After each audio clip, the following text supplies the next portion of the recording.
by a question and answer session. That doesn't mean that you have to wait until the end to put any questions you may have to us, and we hope you will. Just put them in the chat box and they'll be answered at the end.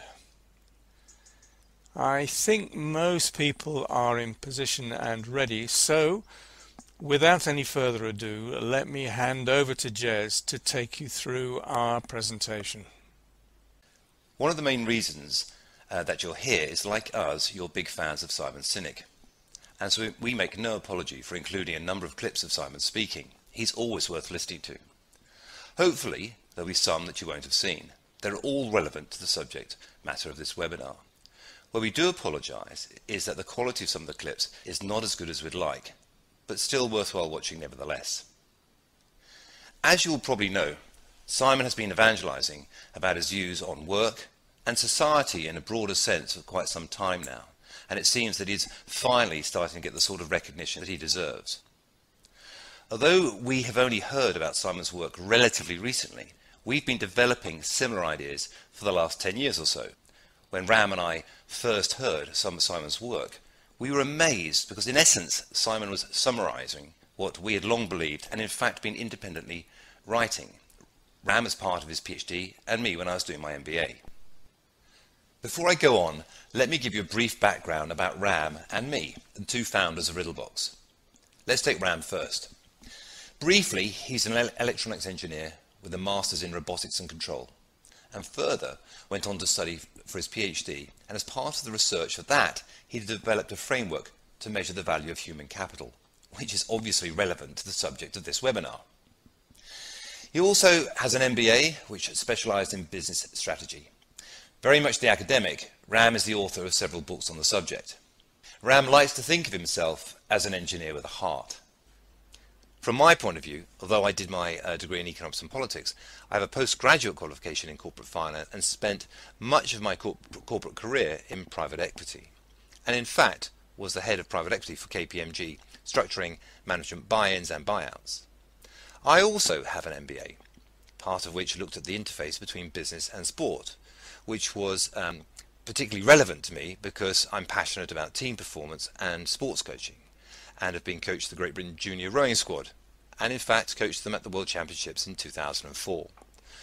So why are we such big Simon Sinek fans? Well, I'm sure you've all probably heard this following clip from Simon.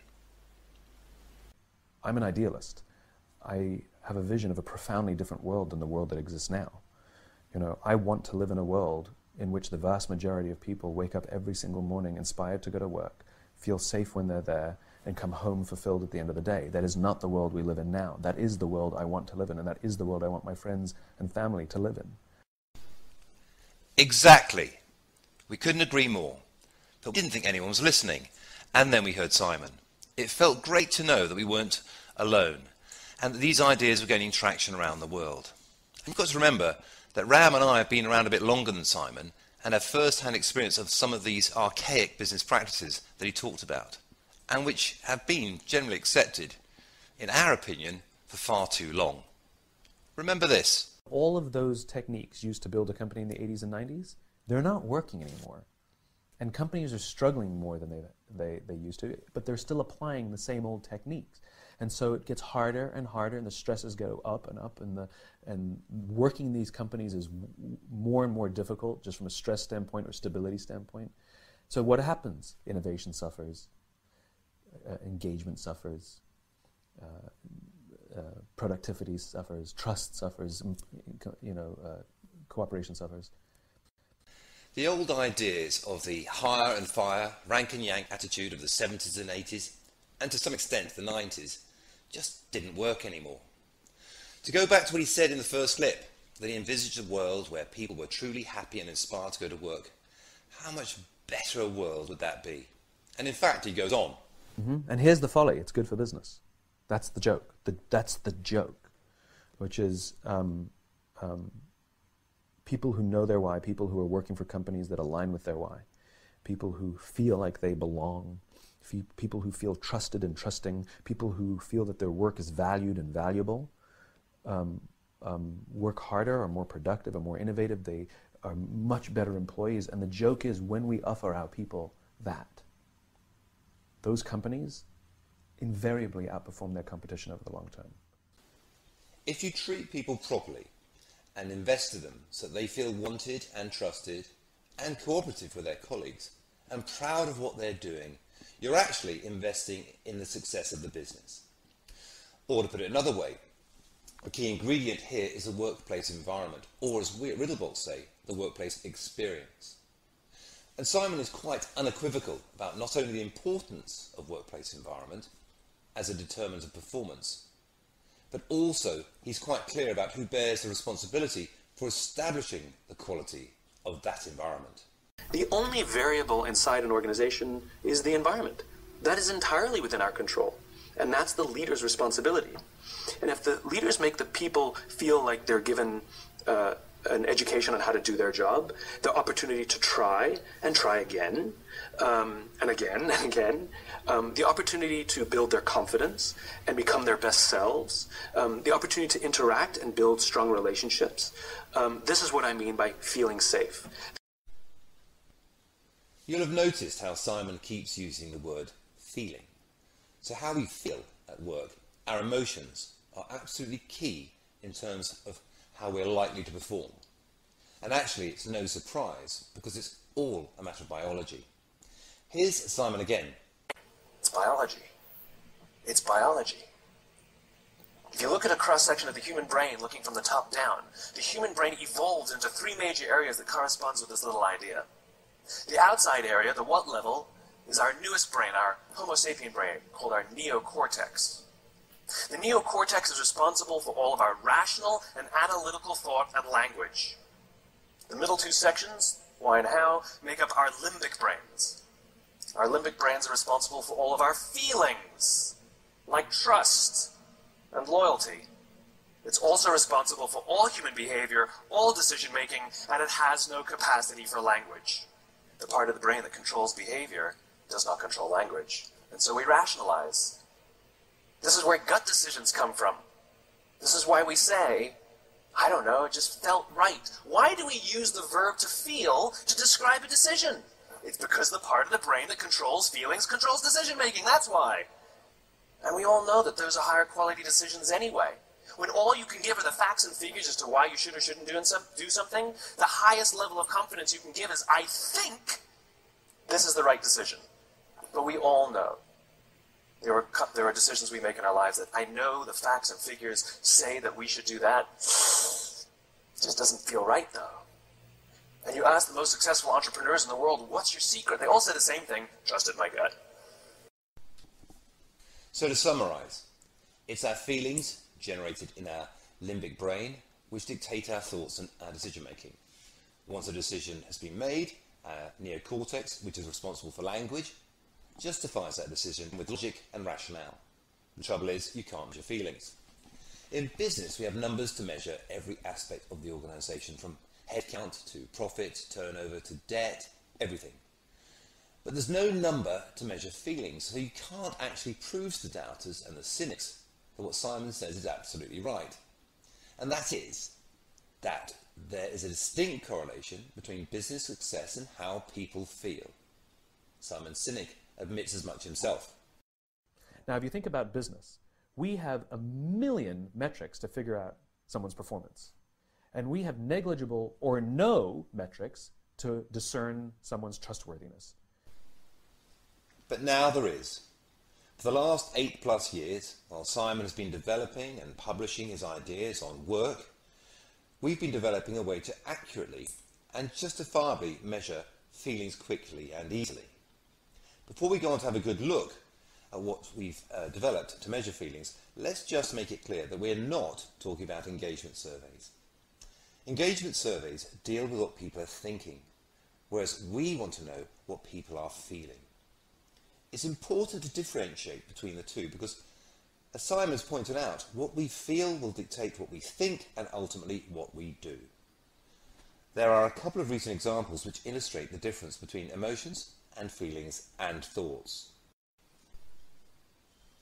There's a strong argument to show that the EU referendum in the UK and the election of Donald Trump in the USA were emotional decisions based on feelings rather than rational ones based on thoughts. The opinion polls in each case got it wrong because essentially they asked people what they were thinking, whereas when people actually got to vote, they vote emotionally. Slogans like "Take back control" and "Make America great again" tapped into people's emotions rather than any sophisticated rational analysis. You may have seen recent headlines about the political strategy company Cambridge Analytica and the quote from Mark Turnbull, their MD. "It's no good fighting an election campaign on the facts because it's all about emotion." Anyway, that's probably the basis for a separate webinar in its own right, not this one. We can go into that in more detail later if anyone wants us to raise it as a question or would like to discuss it separately. So how does what we've invented work? As you can probably imagine, this is not very easy to explain because it's based on years and years of detailed research and development, which has resulted in the establishment of a huge database of responses to thousands and thousands of different questions relating to people's feelings and emotions about their workplace experience. To summarize, extensive analysis of this database has enabled us to distill the essence of the workplace experience into 5 key elements. They can be summarized as follows. Trust, i.e., do I trust the organization I'm in? Empathy, is the organization's empathetic to my personal circumstances? Satisfaction, how satisfied am I with the work that I do here? Commitment, how committed am I to doing to my job? And finally, loyalty, how loyal am I to this organization? The most important of these is trust.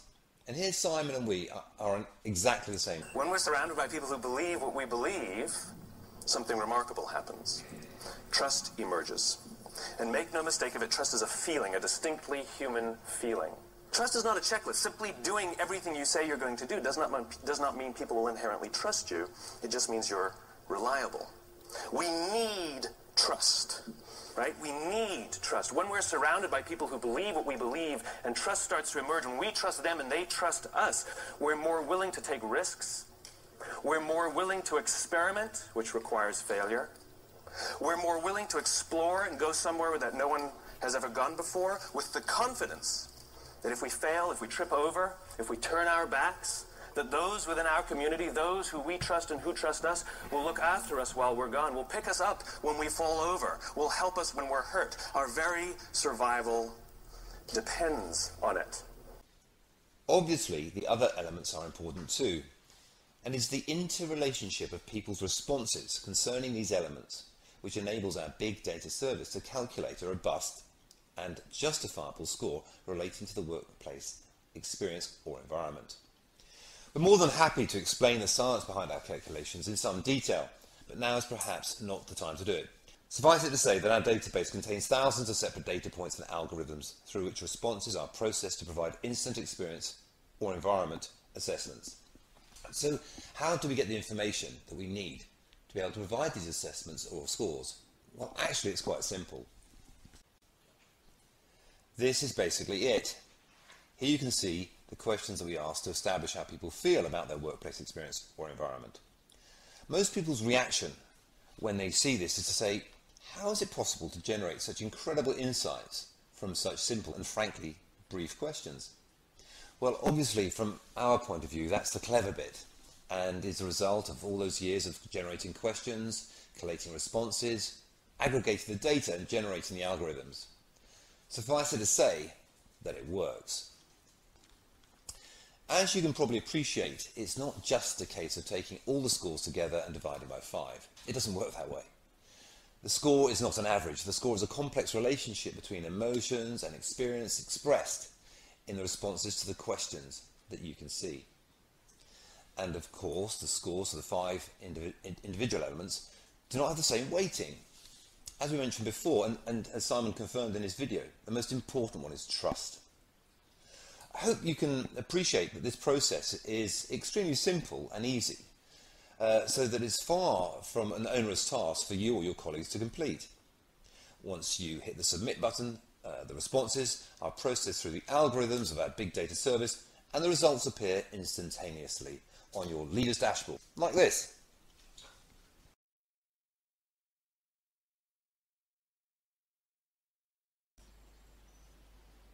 There's a lot of information here, so let's see what it's telling us.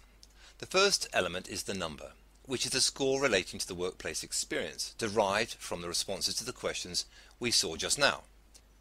And you can compare this number with the benchmark score for your particular industry, which can obviously be a very useful starting point and puts your score into some sort of perspective.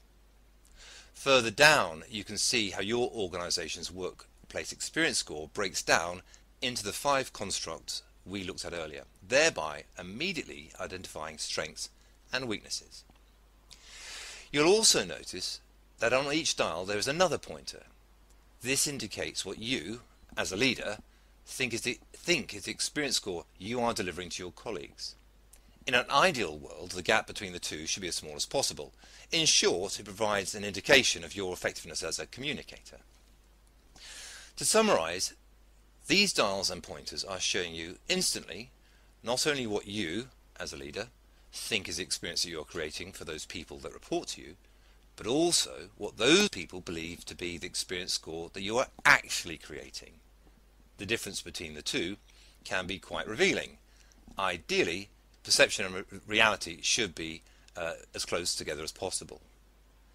In other words, this dashboard graphically highlights what your organization needs to do to increase its experience score, but also what you as a leader need to do to be effective in implementing any changes that might be identified. Please remember that this experience or environment score is a reflection of how people feel, which is a precursor to how they're going to behave. In effect, you're getting a foresight of what is likely to happen in the future. And why is this important? And why is it important to concentrate on how people feel? Well, put simply, and to quote Simon Sinek from earlier, it's good for business.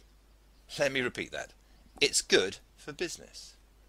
The evidence is overwhelming and growing to prove that the better the workplace experience, the better the productivity, the better the innovation, the better the profitability, the better the staff retention, and so on and so on and so on. I'm sure it'll come to you as no surprise, ladies and gentlemen, to hear that we at RiddleBox firmly believe that an organization's experience score should be and will become one of the most important metrics in corporate accounts to measure performance. It is no exaggeration to say that if you concentrate on increasing your experience score, all the other metrics will follow. Simple as that. I appreciate that in this webinar there's been a lot to take in, and we've covered a great deal in a relatively short space of time. I'm sure you'll agree that we've dealt with some fairly challenging concepts. I'm sure that some of you have got some questions that you want to ask, and I know from my colleagues that we've already had some questions come in, which is great. And now I propose to address those and any more that you care to send me. Thanks, Jez. Before we get into the detailed questions, I'd just like to outline the offer that we're making to everyone who attended today's webinar. It actually will directly address some of the questions we've already received. We're great believers in actions speak louder than words, so we're inviting anybody who attended this webinar to take a trial of our experience or environment score for themselves and up to 10 colleagues, so that you can see what a powerful tool this can be for you and your organization, or in the case of you coaches on the webinar, your clients.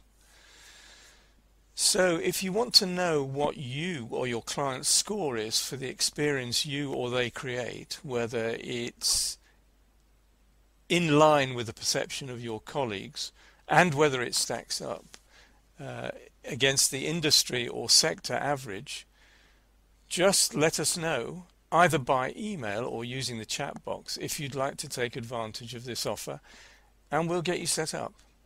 We'll send you the links that you need, and we'll set up your own dashboard, and you'll get some idea of how powerful this tool can be for you and your organization.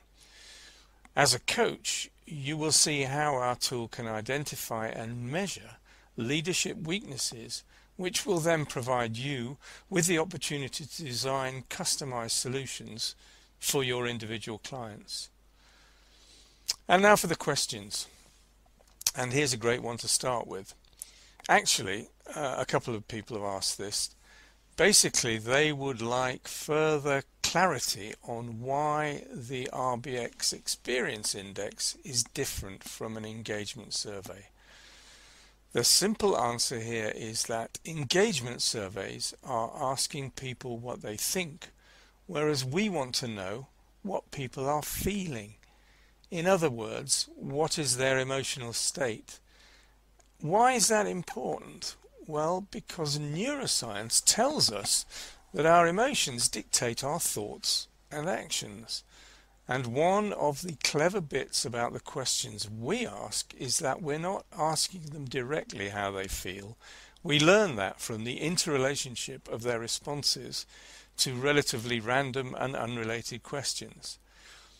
If that sounds a bit complicated, my suggestion would be to take advantage of our offer and try it out and look at the data you get back and read the accompanying help menus. Oh, and one other important difference between the RBX index and engagement surveys is this. As we said, engagement surveys are finding out what people think, which can obviously be fabricated, whereas we're finding out what people feel, which can't be fabricated, particularly because our questions are framed in such a way that it's not possible to identify what we're measuring. In the same way that the opinion polls for Brexit and Trump got it wrong because the majority of voters acted emotionally rather than rationally when they got into their booths.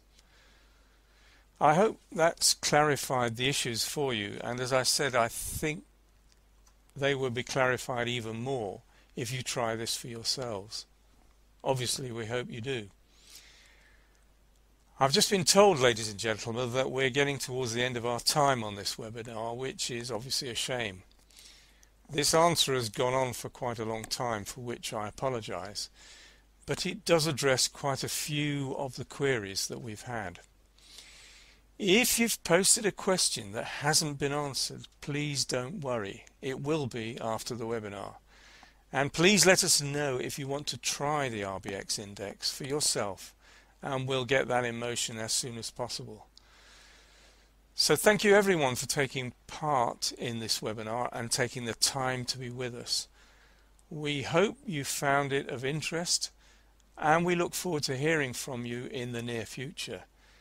And as I said, if you asked a question we haven't addressed, don't worry, we will get back to you. So on behalf of Jez and me and everyone at RiddleBox, we'll close this webinar down now, and we look forward to getting to speak to you as soon as possible. Thanks and bye for now.